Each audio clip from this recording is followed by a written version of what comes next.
Your childhood is like the foundation of a house, invisible once the structure is built, yet determining whether the walls stand strong or develop cracks with every storm. The emotional architecture you inhabit as an adult was designed years ago, often by circumstances beyond your control. This is how childhood trauma shapes your personality. It creates the blueprint from which everything else emerges. Your childhood experiences weren't just events that came and went. They actively shaped your developing brain, your emotional responses, and your deepest beliefs about yourself and others. And here's what's fascinating. You're carrying these influences with you right now, today, as you navigate your adult life. When researchers from the CDC and Kaiser Permanente conducted the groundbreaking ACE study, they discovered something remarkable. What happens to you in childhood doesn't stay in childhood.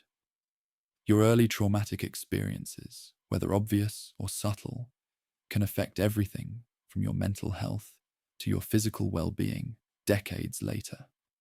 Trauma is not just the obvious things, like physical abuse or major catastrophes.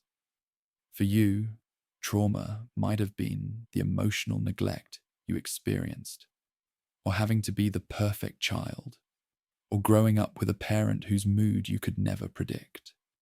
As Dr. Bessel van der Kolk puts it, your body keeps the score of these experiences, even when your conscious mind has filed them away. Think about your earliest relationships, especially with your parents or caregivers. According to attachment theory, these relationships created your blueprint for how you expect all relationships to work. They taught you whether people can be trusted, whether your needs matter, whether it's safe to be vulnerable. These lessons didn't just influence your romantic relationships. They shaped how you approach friendships, work relationships, and even your relationship with yourself. But here's what you need to know. Your story isn't set in stone. The same remarkable adaptability that made your brain absorb these early lessons also gives you the power to rewrite them. With understanding, intention, and often some guidance, you can reshape these patterns and create new possibilities for yourself. New ways of connecting, of finding fulfillment, of experiencing peace. When you experience trauma as a child, your developing brain adapts in real time to what's happening around you. It's not a choice, it's survival. Your brain's primary job is to keep you safe, and it will reorganize itself to do exactly that. Think of your childhood brain like a city under construction. Certain neural pathways, the roads and highways of your mind, become well-traveled based on what you repeatedly experience.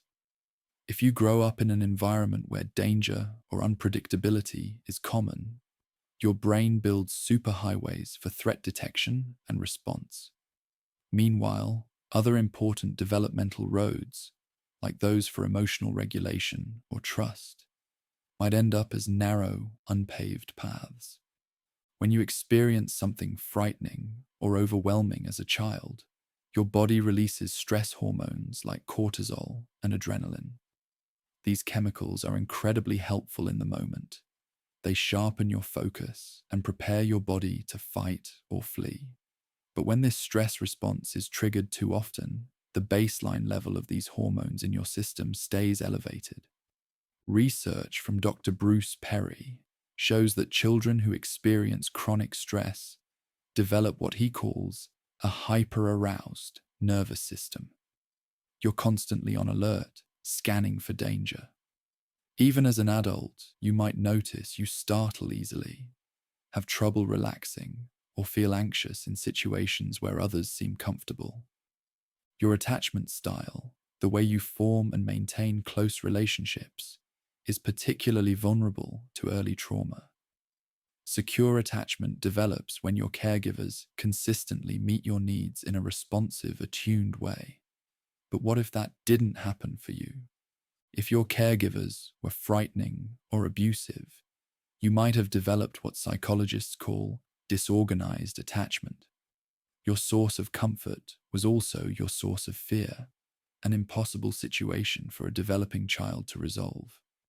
As an adult, this often manifests as deeply conflicted feelings about intimacy, desperately wanting close connection while simultaneously feeling terrified by it. Or perhaps your caregivers were emotionally unavailable or inconsistent.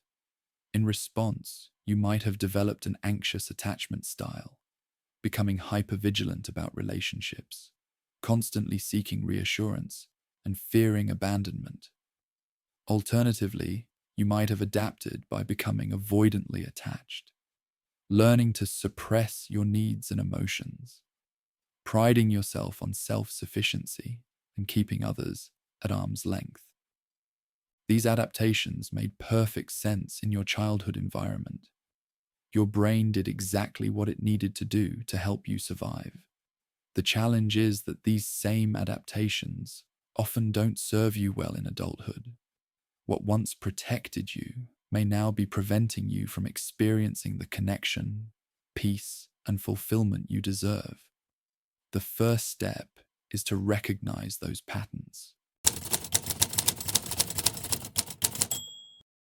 One of the most common patterns shows up in your relationships.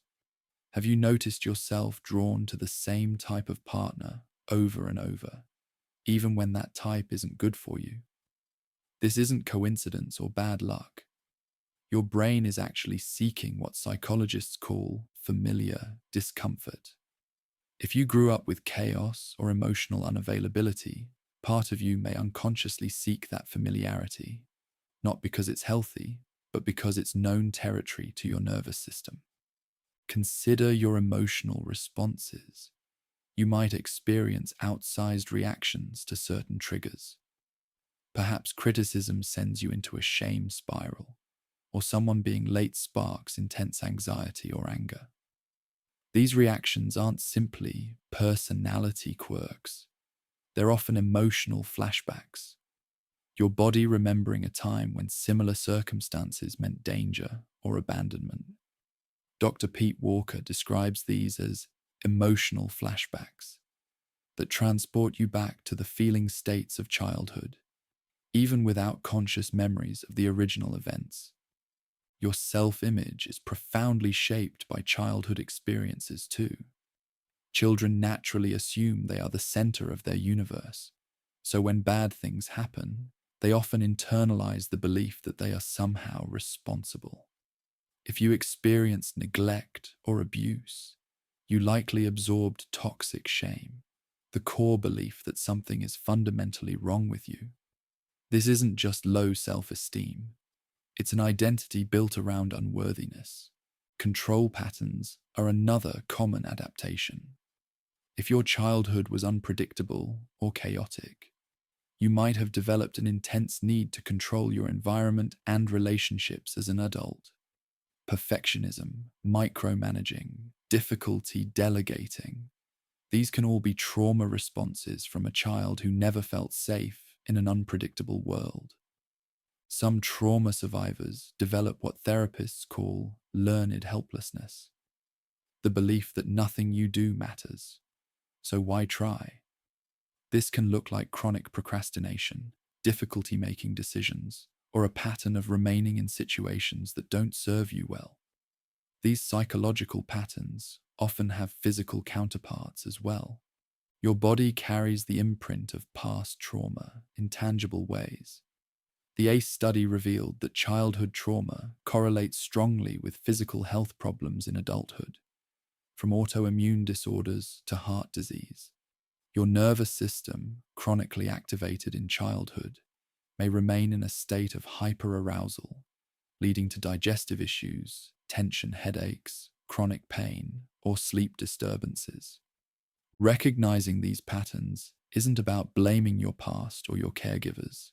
It's about understanding that your struggles aren't character flaws or personal failings. They're normal responses to abnormal situations. By seeing these patterns clearly, you take the first crucial step toward changing them.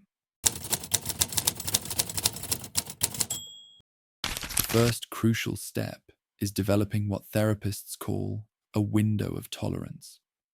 Right now, your nervous system might swing between hyperarousal, feeling anxious, angry, or overwhelmed, and hypoarousal, feeling numb, disconnected, or shut down.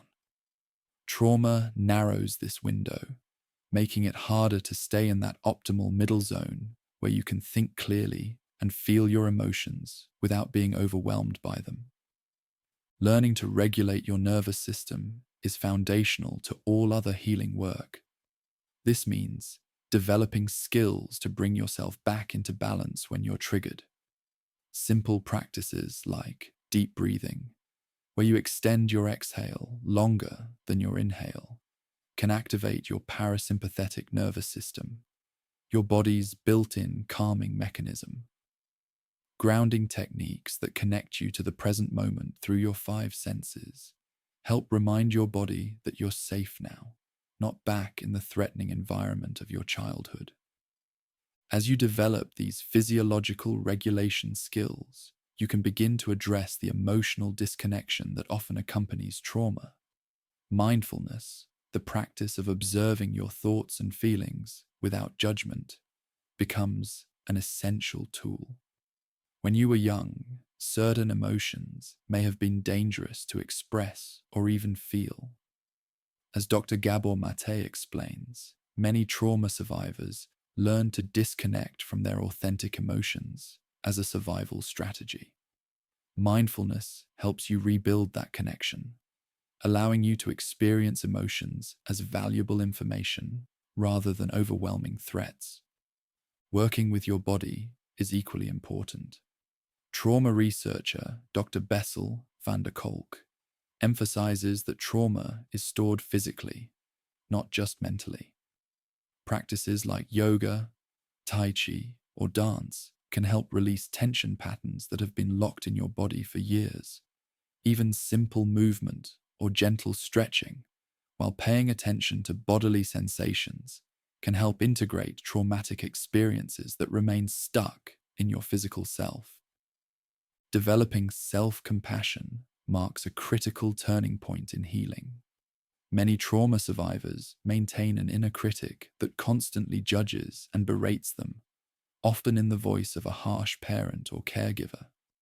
Learning to speak to yourself with kindness, especially when you're struggling, directly contradicts the message that you're fundamentally flawed or unworthy. Self-compassion isn't self-indulgence. It actually helps you make better choices and respond more effectively to challenges. When you've established a foundation of self-regulation skills and self-compassion, you're ready to dive into deeper healing work. This is where true transformation takes hold, where you begin not just managing your trauma responses, but genuinely resolving the wounds beneath them. This deeper healing often flourishes with professional guidance. A trauma-informed therapist becomes a trusted companion on this journey, offering specialized approaches for processing experiences too overwhelming to face alone. Through therapies like eye movement, desensitization, and reprocessing, traumatic memories gradually transform from active sources of distress into integrated parts of your story. Somatic experiencing helps your body release stored trauma by gently completing protective responses that may have been interrupted during the original traumatic events. Many find powerful healing through internal family systems therapy, which recognizes that we all contain multiple parts or subpersonalities developed to protect us.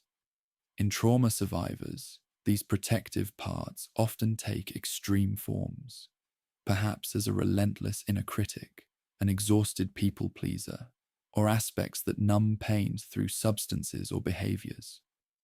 Through this process, you build relationships with these parts, honoring their protective intentions while helping them find gentler ways to keep you safe. As you progress, you'll likely encounter grief, a necessary part of the journey.